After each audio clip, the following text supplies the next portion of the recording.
my channel. It's been so long. So for today's video, I'm going to share to you guys my Mount Pinatubo adventure. So ngayon ko lang siya natapos ma-edit and then na-realize ko na wala akong intro. So ngayon pinag-iisipan ko, kasi i-share ko sa inyo yung details. Pinag-iisipan ko kung saan ko ba dapat ilagay.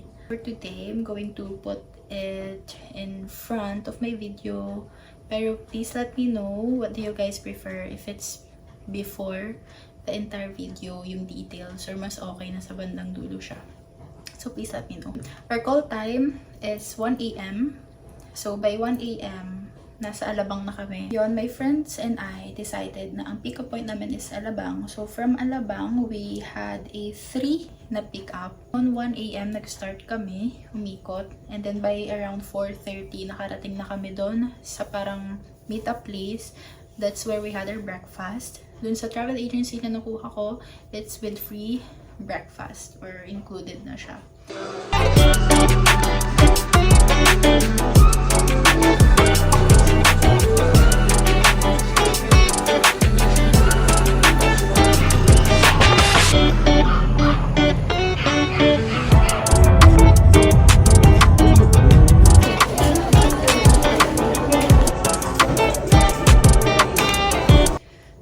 So, 5 AM, nagpunta na kami doon sa dispatch ng 4x4.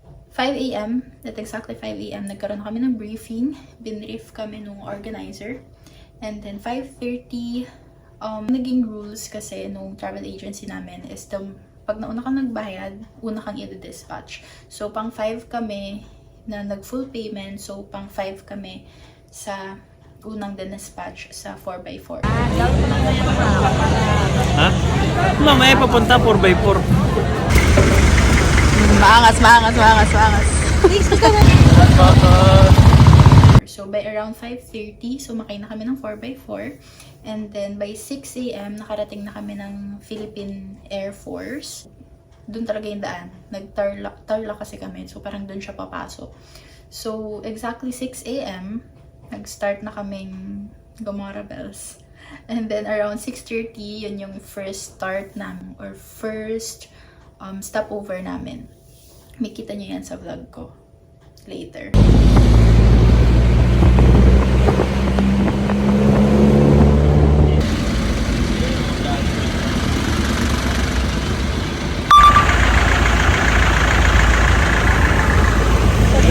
Transition. Isit. Ganda. Hi guys, it's currently 6 AM. Time check. Nakakalamang kayo na din.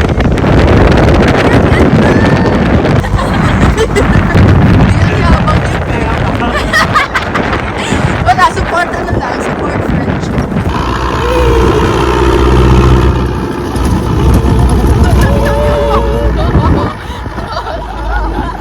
Ayan na, maganda na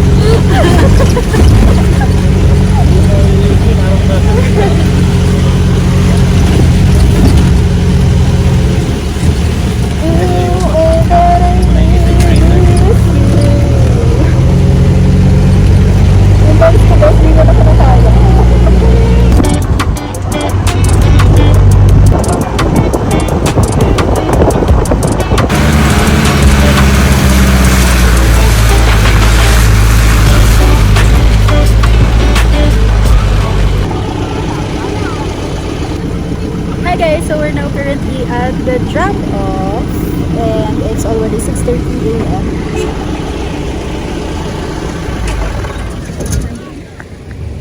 Oh, hindi pa. Kasi pupunta pa kami doon. So, picture taking lang. Ready?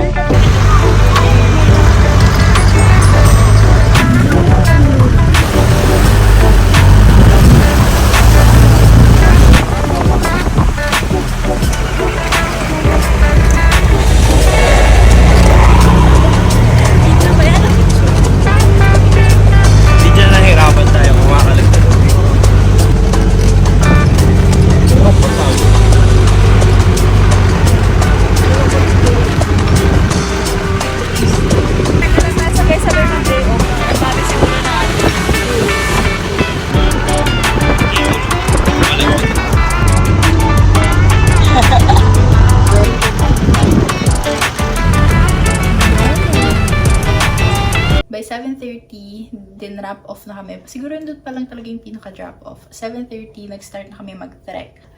So, 7:30 to 9:30, 7, 8, 9, total of 2 hours. Nakarating na kami sa crater.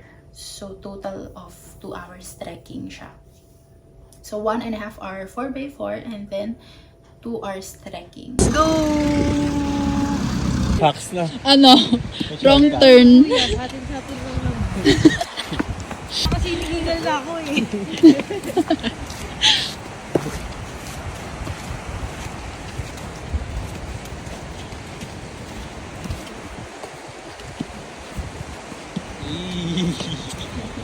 Miss you.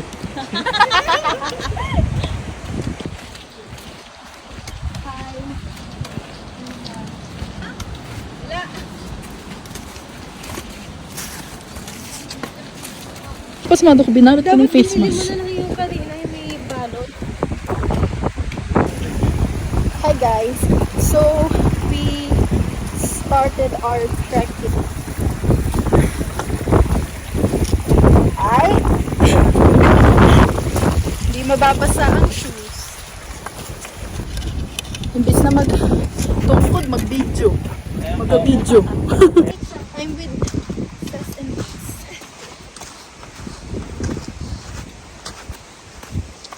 Sama ba kaming tatlo? Ang lamig. It's actually negative 0 degree right now. Mga tita ko, maihiin ang mga tita ko eh. Mayat maya ihi.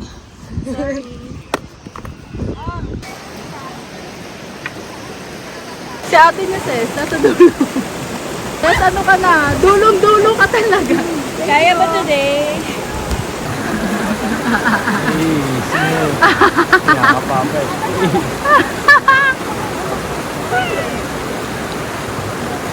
Survive. Ay, hintay ni Kuya. Iniwan ni Kuya.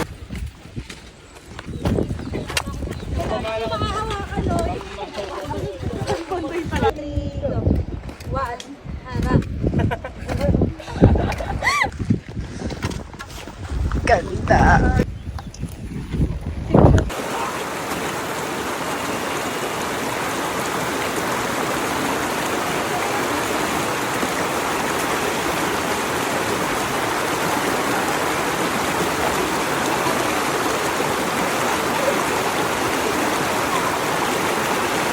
Yan.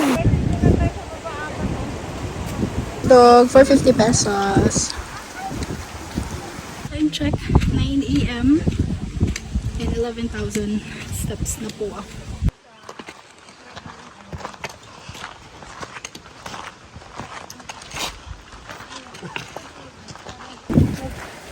Hindi ko yung partner.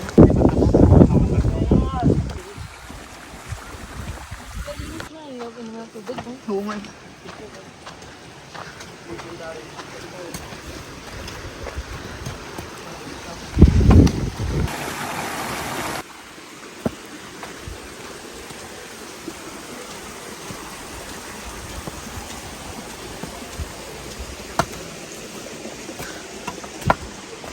So clear ng water. Sa wakas. Hindi pala sila tutunta. Gagi. Tayong dalawa na lang pala. Pala. Naliligaw siya.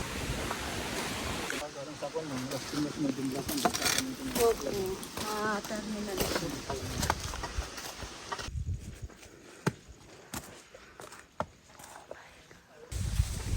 Crater na.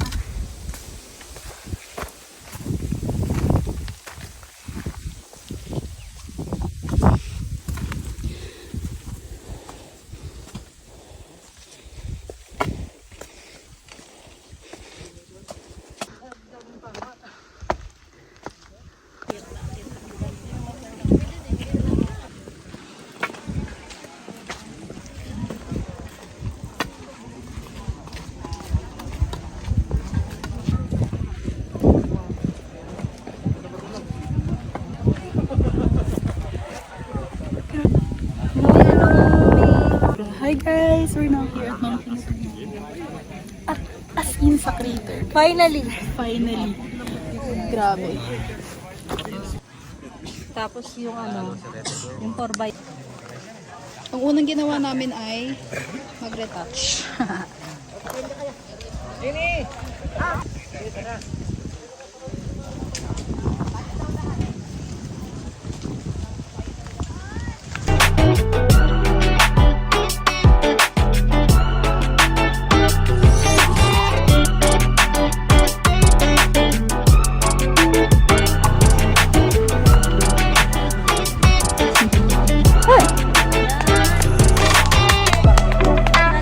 Congrats! Ina. Congrats, Nix! Pagkakasakit din. Munti ka na mag-ano. Time-lapse or video?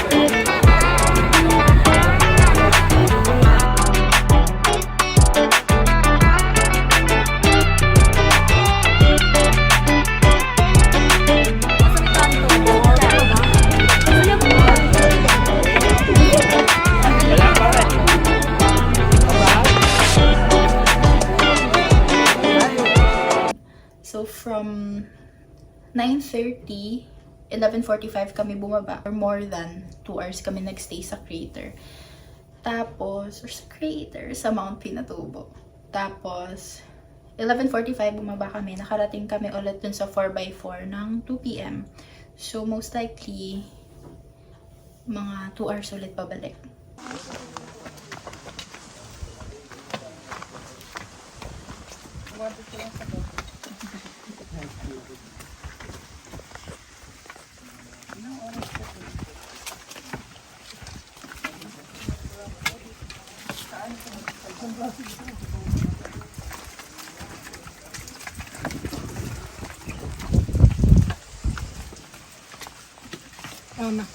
Ay.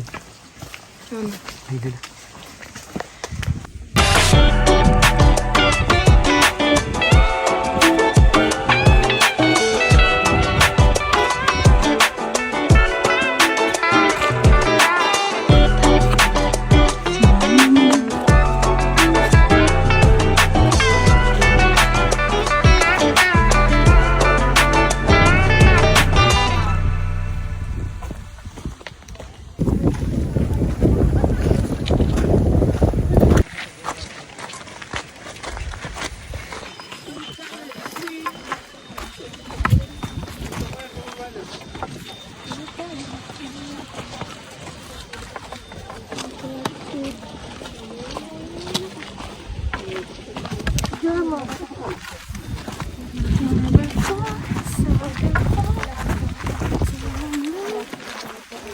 Nakatalim. Ang mga rider, ito na. Brum. Pabiyahe ng mga rider.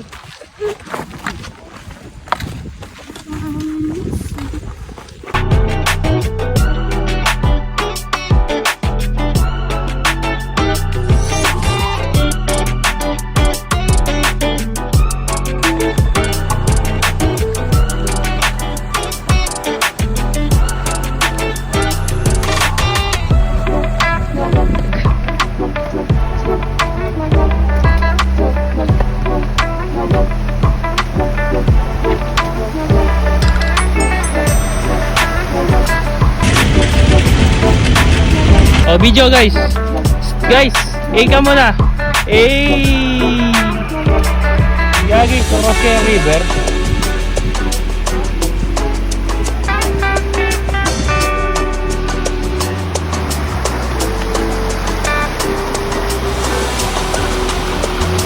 Sila! Sila!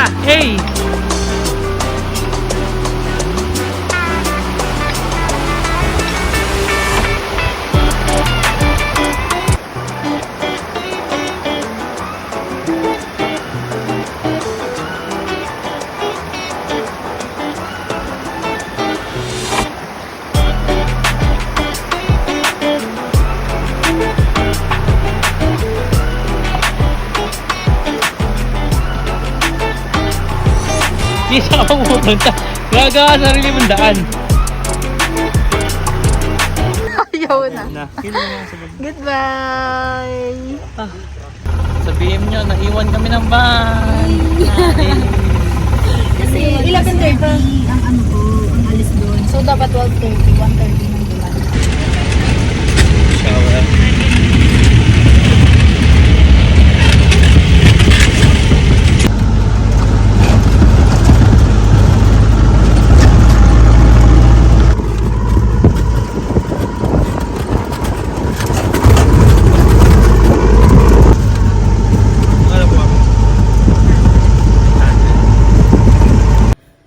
So parang I think mas mabilis yung 4x4 namin pabalik.